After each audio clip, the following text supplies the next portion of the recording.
तान्या और रणधीर दोनों की शादी हो जाती है। दोनों शहर में एक घर लेते हैं और उसमें रहने लगते हैं।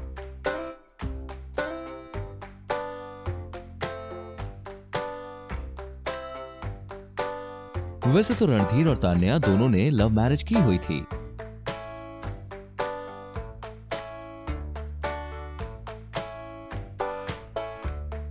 लेकिन शादी के बाद दोनों के बीच जो लव था, यह एहसास फीका फीका होने लग जाता है। अरे तान्या डार्लिंग, आज हम दोनों मूवी देखने चले क्या? और साथ ही में आते आते डिनर भी कर लेंगे और कुछ शॉपिंग भी। नहीं रणधीर, आज मुझे ऑफिस में बहुत सारा काम है और तो और मेरे बॉस का बर्थडे भी है। आज ऑफिस में ही पार्टी है। तान्या रणधीर को इनकार करके ऑफिस चली जाती है। रणधीर को बहुत बुरा लगता है। तान्या ऐसे ही अपनी पर्सनल लाइफ को इग्नोर किया करती थी और प्रोफेशनल लाइफ में ही वो बिजी रहा करती थी। जब रणधीर का जन्मदिन आता है तो उस दिन भी तान्या टाइम नहीं देती उसे। सॉरी यार, मैं तुम्हारे बर्थडे पर कोई गिफ्ट नहीं लेकर आ पाई और ना ही मैं रात में होंगी। मुझे थोड़ा काम है, इसलिए I will be busy. Bye. इसके बाद तान्या चली जाती है। ऐसे ही दोनों मियां बीवी का रिश्ता बिखरता ही जाता है। रणधीर अपनी तरफ से पूरी कोशिश करता है, लेकिन तान्या उसे बिल्कुल भी टाइम नहीं देती है। कुछ दिनों के बाद तान्या और रणधीर के घर के बगल में कोमलिका नाम की एक पड़ोसन आती है।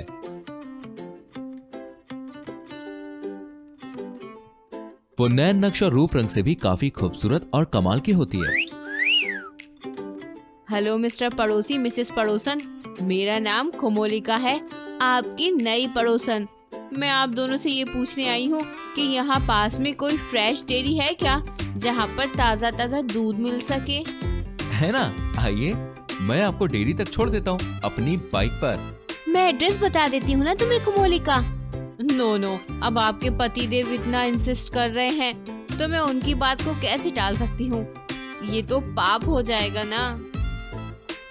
कोमलिका चलते चलते फिसल जाती है और सोफे पर बैठे हुए रणधीर की गोदी में जा गिरती है।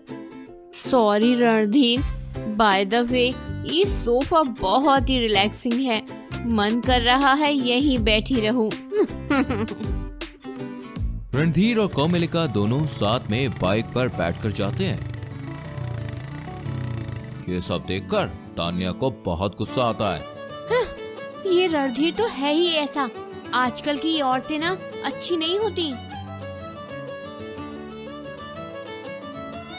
रणधीर और कोमलिका दोनों की नजदीकियां बहुत बढ़ने लगती हैं। रणधीर ज्यादातर कोमलिका के घर पर ही रहने लगता है। तान्या अपनी खिड़की से उन दोनों को कोमलिका के घर पर रोमांस करते हुए देखती है। आने दो इसे, आज इसकी खैर नहीं। रणधीर जब घर पर आता है तभी क्यों, हो गया रोमांस? लगता है तुम भूलने लग गए हो कि तुम्हारा घर वो नहीं ये है। मुझे तुमसे इस बारे में कोई बात नहीं करनी, सॉरी। रणधीर इतना कहकर वहां से चला जाता है।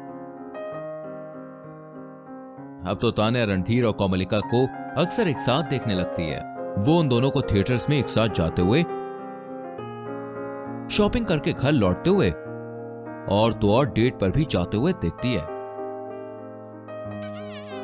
अब मेरे सामने वाली खिड़की में एक चांद का टुकड़ा रहता है। चांद का टुकड़ा नहीं, बैगन का भरता बना दूंगी अब मैं उस कोमलिका का। हाँ। फिर एक दिन हद पार हो जाती है जब रणधीर और कोमलिका गले में वरमाला पहनकर शादी करके आते हैं। रणधीर ने कोमलिका को अपनी बाहों में उठाया हुआ होता है। Welcome home sweetheart, I love you. I love you too Randhir. ये सब क्या है रणधीर? मेरी पड़ोसन को ही तुमने मेरी सौतन बना डाला। हाँ, अब मैं हूँ रणधीर की बीवी और तुम उसकी कुछ भी नहीं हो। जाओ जाकर चुल्लू भर पानी में डूब जाओ। हाँ। रणधीर और कोमलिका की शादी को देखकर तान्या को 440 वोल्ट का झटका लगता है। वो अब गुस्से में घर से बाहर निकल जाती है और बाहर निकलकर उसे अपनी गलतियों का बहुत एहसास होता है।